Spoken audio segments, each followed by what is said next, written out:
voir un peu aussi les solutions à apporter. Parlons du football togolais.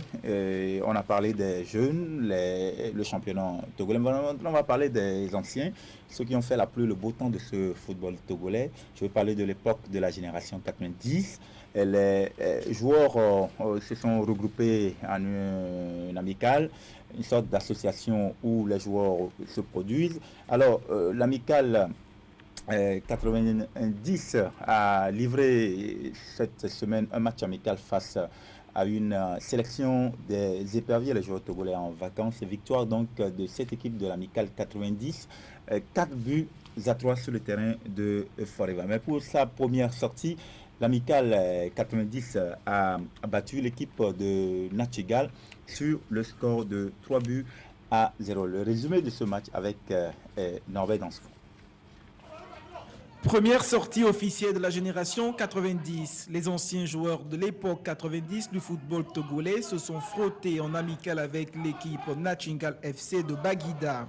Sur la pelouse, Napo Chedre, Yerema Nasser, Akbosu Masinga, Noutudien Kossi, Dima Oyaoulé, Kombe Venance et autres Tritrikou Albert, Adama Tassa ont démontré de beaux restes pour la génération 90. En face, l'équipe de Natingal FC, emmenée par Adanto Akakpo, Adam Adebi, Kokoroko Adamo ont tenu la dragée haute.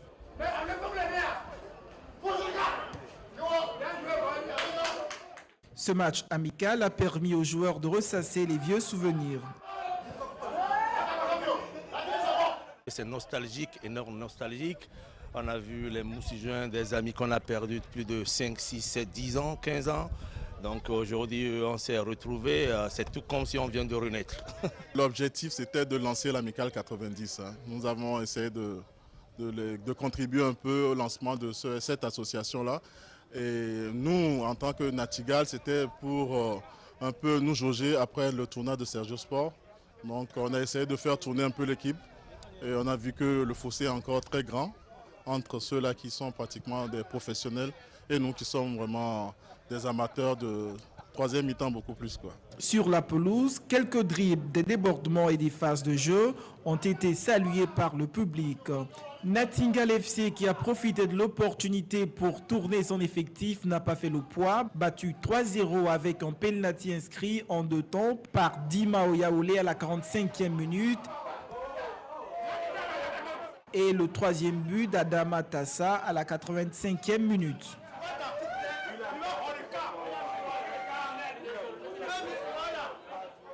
On avait bien circulé le ballon, même si par moment on avait fléchi quelque peu sur la finition. Mais l'essentiel est fait. Au finish, on a gagné 3 buts à 0. C'est bon pour le moral. La victoire n'est pas l'un de nos objectifs principaux. L'essentiel, c'est le maintien de forme, la santé et surtout la relation et la convivialité qui existent entre les collègues. Que ça n'a pas été très difficile dans la mesure où tout de suite en premier mi-temps, on a marqué 2 buts. Ce qui m'a permis même de tester d'autres joueurs, de faire sortir les Mtudjian, Dima et autres pour voir la forme de tous les joueurs avant notre dépassement sur Palimé. Donc c'est un bon match. Malheureusement pour eux qu'ils sont tombés sur un gros morceau cet après-midi. Dans notre formation, il y a des gens qui n'ont pas été des anciens joueurs, ils n'ont pas joué en première division. On s'est regroupé avec certains éléments qui ont fait la première division. On était au moins 5 à 6 comme ça. C'est à cause de ça que le match n'a pas été tellement bon, ils nous ont eu comme ça. Dans la suite des activités, un match amical à Palimé contre les anciens joueurs de Gomido. Voilà les anciens joueurs du foot togolais. C'est vrai que vous connaissez certains de noms. Dima Oyaoulé et autres. Vous avez peut-être côtoyé certains lors de vos rares apparitions avec l'équipe nationale de football du Togo. Je rappelle que Kwasi Freeman Nyandi a été un ancien international togolais, une carrière riche en tant que joueur, mais une carrière qui a été stoppée par une blessure en 2000, ce qui vous a contraint quand même d'abandonner le football.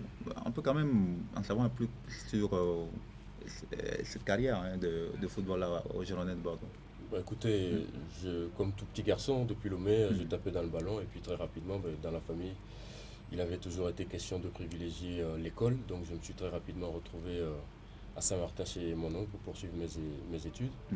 Je me suis fait inscrire dans un club là-bas où très rapidement je me suis fait des noms parce que j'ai marqué beaucoup de buts. Et il s'est trouvé que l'ancien directeur sportif de Bordeaux se trouvait en vacances là, a eu écho de mes performances, est venu à la maison et puis j'ai intégré le centre de formation pendant 4 années.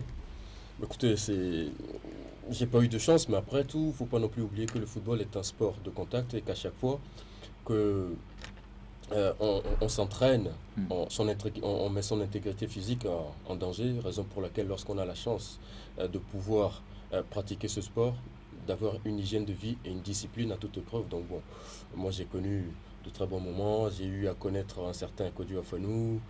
Bon, voilà, c'est des choses qui arrivent. Une mauvaise blessure au mauvais moment, après... Vous avez contracté la blessure au genou. J'ai eu une rupture des ligaments, ce qui m'a amené à subir une intervention, mais c'est lors de l'intervention en fait, que j'ai contracté une infection osseuse. Donc malheureusement, ça m'a éloigné aujourd'hui. Écoutez, je suis quand même en bonne santé, je ne regrette rien. J'ai côtoyé le monde professionnel, même si je n'ai pas eu la chance d'avoir contracté un contrat professionnel, ça a été que du bonheur, quoi. Donc encore une fois, pour ceux qui nous regardent, lorsque vous jouez, n'oubliez pas, le football est un sport à risque, raison pour laquelle il faut vraiment prendre soin de son corps à travers l'hygiène de vie, après les matchs, se reposer, s'hydrater, ainsi de suite. Alors, mais quand même, il faut rappeler que vous avez été brièvement appelé par Stéphane Kéchi à l'époque, avec l'équipe nationale. Ça s'est passé comment? Écoutez, j'ai fait acte de candidature puisque je suis binational, j'ai la nationalité togolaise et la nationalité française. J'ai fait savoir auprès de la Fédé comme étant joueur désireux. Et Stéphane Kéchi a été plutôt séduit par ma démarche. Et voilà, je me suis vu lors d'un rassemblement à Lorient. Et j'ai eu d'autres d'autres convocations également auxquelles j'ai pas mais pu. C'était à quelle occasion là? Un match amical. Un match amical, oui. Je ne me rappelle plus. On a joué contre Lorient. Donc bon voilà, c'était une expérience où j'ai pu côtoyer vraiment un certain nombre, à savoir Dima Oyaole. Alors que pensez-vous de cette quand même, initiative des joueurs de l'époque 90 qui ont décidé de se regrouper en une association, histoire quand même de peut-être jouer pour garder d'abord la forme, le rythme et de pouvoir faire des choses ensemble? Écoutez, l'initiative est à saluer parce que c'est très important de ne pas oublier les valeurs qui sont les valeurs du football et du sport en général. Il ne faut pas oublier que le sport a pour valeur la fraternité, la camaraderie, le goût et la convivialité. Donc moi je salue la personne qui est à l'initiative de ce projet et je trouve que c'est des trucs à faire parce que ces anciens, comme on le dit, ont acquis de l'expérience et que ces expériences-là, pour les jeunes joueurs qui sont assez ouverts d'esprit et désireux d'apprendre, peuvent gagner beaucoup en temps en les écoutant. Alors, Innocent, c'est quand même bien de revoir nous Tunisiens, les Dima Oyaole encore sur le prêt, pouvoir démontrer. On sent que ces joueurs peuvent encore donner quelque chose, parce que quand on les voit, les dribbles, les débordements, on sent qu'ils ont encore quelque chose à prouver. Absolument, ils ont quelque chose à prouver, mais moi je pense qu'ils ont une ambition peut-être cachée derrière ce qu'ils ont prouvé sur le stade de la foi derrière. Parce qu'aujourd'hui, quiconque le sait bien que le football togolais va mal, donc ces anciens gloires du football togolais ont une ambition bien nourrie et je pense que dans les jours à venir, ils ne vont pas tarder à dévoiler cette ambition. Si vous voyez un peu dans les autres pays comme la Côte d'Ivoire, la Guinée et ses consorts, la Zambie même qui a récemment gagné la Coupe d'Afrique, ils se sont penchés sur ces anciens joueurs pour pouvoir aller très loin. Donc je pense que les nôtres aussi ont une ambition de ce genre pour pouvoir peut-être redonner une nouvelle couleur au football togolais.